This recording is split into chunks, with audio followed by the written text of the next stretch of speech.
Hari Ibu adalah saat untuk mengenang peran seorang ibu baik dalam keluarganya maupun di lingkungan sosialnya. Di Indonesia, Hari Ibu diperingati setiap tanggal 22 Desember. Namun bagi masyarakat dunia di 76 negara, Hari Ibu diperingati di setiap bulan Mei di minggu kedua. Nah, untuk memperingati Hari Ibu Internasional di bulan Mei, hari ini saya akan mengajak Anda untuk bertemu dengan sosok ibu yang luar biasa. Ikuti perjalanan saya. Kali ini saya mendatangi lokasi bakti sosial operasi katarak gratis di sebuah rumah sakit di Bintaro. Hari ini ada kegiatan apa, Bu Eva? Hari ini screening mata untuk bakti sosial katarak. Saya menjumpai Ibu Eva Wiyogo, salah satu relawan pemerhati di bakti sosial kesehatan ini. Oh, jadi Bu Eva datang ke sini, tugasnya apa aja biasanya di dalam? Saya biasa sebagai relawan ke sini, mendampingin pasien dan mendampingin dokter juga. Dan ada pasien yang ternyata tidak bisa operasi atau penyakit lain ya. Nah, saya bagian jelasin dan bagian menghibur pasien lah, dan sejelas-jelasnya supaya mereka pulang tidak kecewa. Biasa kan kalau pasien kan udah kurang mampu ke sini, dia merasa ditolak, dia sedih, dikira sudah tidak bisa obatin lagi matanya. Jadi saya jelasin bahwa bukan begitu caranya. Walaupun ditolak, tidak jadi operasi, dia tahu oh kenapa dia ditolak. Dan nanti ke depannya harus bagaimana pengobatannya. Dia lebih jelas dan tidak kecewa gitu. Ibu Eva sudah 10 tahun lebih menjadi relawan. Sejak awal bergabung, ibu pengusaha kelahiran Singkawang, Kalimantan Barat ini aktif melakukan berbagai kegiatan kemanusiaan. Selain aktif terjun langsung dalam kegiatan sosial, Ibu Eva juga menjalani peran sebagai ketua komunitas relawan di wilayah Jakarta Selatan. Setiap saat, Ibu Eva harus mengkoordinir kegiatan serta merangkul semua relawan Seci yang ia pimpin. Ibu Eva pun menjelma menjadi ibu bagi para relawan.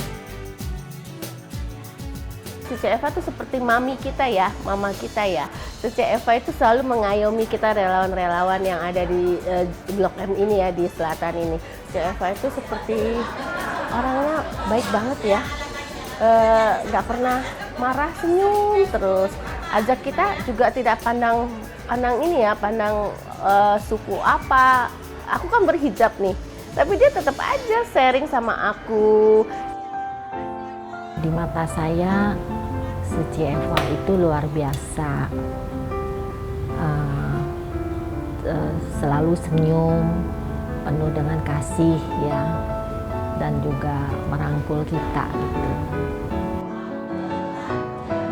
Relawan-relawan semua, hampir semuanya bilang, mami bilangnya gitu. Karena diperhatiin gitu, perhatian sekali sama kita semua. Nah, cara Ibu Eva sendiri supaya bisa menjadi ibu yang baik, gitu, bisa merangkul semua orang. Mau nggak mau saya banyak anak. Jadi ya mereka ada keluhan apa, komplain apa, kita harus tampung. Saya sebagai orang tua lah, sebagai ibu lah gitu.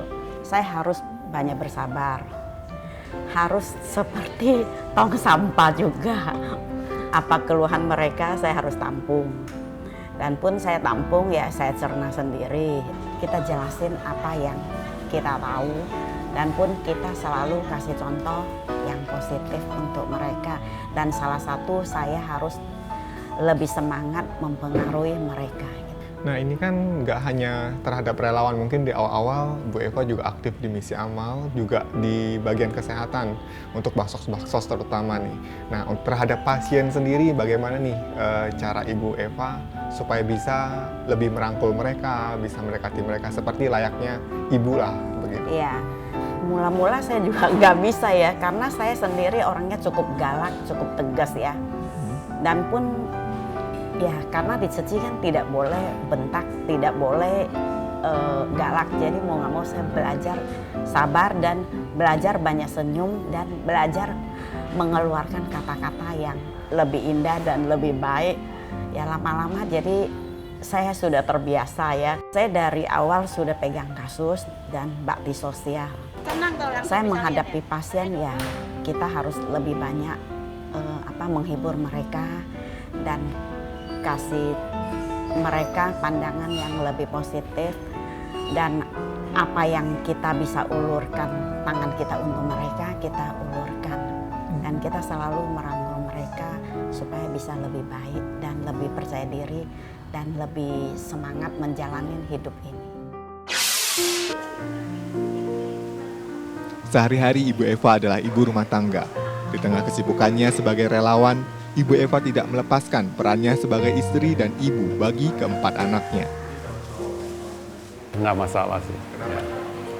Ya, saya rasa jadi apa ya, jadi bantuin orang itu bagus dah. Gitu. Karena kan dia kerja sosial ya. Nggak apa-apa sih, biasa gitu. Demi mendapatkan pendidikan yang baik, Ibu Eva harus merelakan keempat anaknya menempuh pendidikan di luar negeri. Kita waktu itu juga kirim ke Singapura, sebenarnya kita juga tidak tega. Dia di sana nangis, kita di sini juga nangis kan. Satu kerinduan, dan pun kita khawatir apa dia sakit, apa kenapa enggak gitu, kita suka khawatir juga. Karena sudah terlanjur kirim demi masa depannya dia, ya mau nggak mau kita tetap relain. Pikiran saya begini, karena saya sendiri sekolahnya SD aja nggak tamat. Jangan sampai anak saya kurang sekolah, makanya asal anak saya mau, selagi saya mampu, dia mau, saya sekolahin sampai dia tidak mau sekolah lagi. Makanya anak-anak saya semua bisa sarjana, sedangkan orang tuanya SD aja tidak lulus gitu. Tahun 2013, Yunita, putri kedua Ibu Eva, divonis menderita tumor otak. Kekhawatiran Ibu Eva sebagai sosok seorang ibu pun tak bisa dibendung. Ya, ini dia Yuni nih. Waktu itu sakit. Anak saya yang ini sih sebenarnya tinggal kan di luar negeri, di Kanada. Karena ikut suami bisnis di Indonesia. Nah, baru setengah tahunan ya Yun ya. Setahun. Ya, hampir setahun ya. Nah, sakit. Waktu itu sih saya nggak tahu dia sakit apa. Cuman waktu itu kayak depresi gitu. Nah, kita ajak berobat ke sana kemari, tidak tahu sakit, tidak tahu penyakitnya. Akhirnya kita ajak kembali ke Amerika. Waktu itu pikir ajak dia jalan-jalan supaya refreshing ya. Di situ kita cari dokter, ternyata dia ada tumor di otak. Nah, makanya sekitar 8 bulan ya Yoni di sana. 8 bulan kita di sana sampai setelah operasi sembuh kita pulang. Kita ya khawatir, takut. Kita ketakutan kan kehilangan anak gitu, dia sakit begini. Saya pikir dia sakit mending saya yang sakit. Udah gitu anaknya masih bayi. Ya pokoknya khawatir banget dah. Ya. Saya selalu menghibur dia, kasih dia semangat. Pasti sembuh Yun, ini pasti berlalu. Tapi saya sendiri sebenarnya takut gitu. Karena saya nggak tahu dia sakit apa gitu, waktu itu. Saya usaha sebisa saya.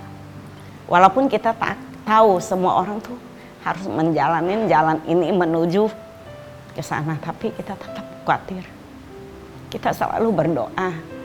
Dan waktu saya ajak ke sana, saya selalu bilang dia, kita berempat datang harus berempat pulang. Kan aku kan waktu itu kan lebih depresi ya, jadi aku lebih ke arah kenapa kok ini terjadi gitu loh. Kenapa ada apa gitu, kenapa bisa begini gitu kan. Terus ya mami yang selalu bilang, oh nggak apa-apa memang kita mana tahu, jalan kan memang Karena ya jalanin aja gitu, ntar kita lihat aja hasilnya apa, kan juga pasti ada purpose-nya gitu loh, dalam hidup kan pasti ada purpose-nya. Tuhan pasti kasih kita purpose in life gitu loh. Terjadi kejadian kayak gini juga pasti ada purpose-nya gitu loh. Ya kasih aku kekuatan juga, maksudnya kita biar berjuang bersama gitu. Ya terima kasih, maksudnya aku sih udah ngomong dari waktu itu terima kasih gitu, maksudnya kayaknya kalau misalnya nggak ada mami juga sampai sekarang aku juga nggak tahu gitu, karena awalnya juga aku pikir nggak mampu, nggak bisa, pulang aja gini-gini gitu-gitu. ya saya selalu pesan dia jaga kesehatan, itu penting. Sekalipun seorang ibu hidup untuk 100 tahun, ia akan selalu mengkhawatirkan anaknya yang berumur 80 tahun. Ya, kasih ibu sepanjang masa. Setiap saat hati orang tua selalu memikirkan anak-anaknya. Kasihnya tak pernah berkurang sedikit pun hingga akhir hayat.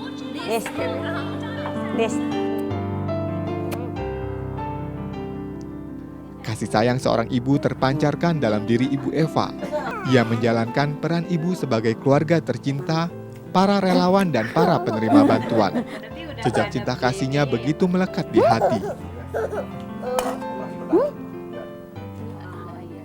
Jadi saya pikir saya sebagai ibu, saya siap untuk mereka bersandar, mereka curhat atau apa, ya kita kasih masukan yang positif. Kalau di rumah anak-anak juga, saya sih di sini belajar. Kita selalu belajar. Jadi kita hanya pengen hidup ini bisa bermakna dan bisa buat orang banyak gitu.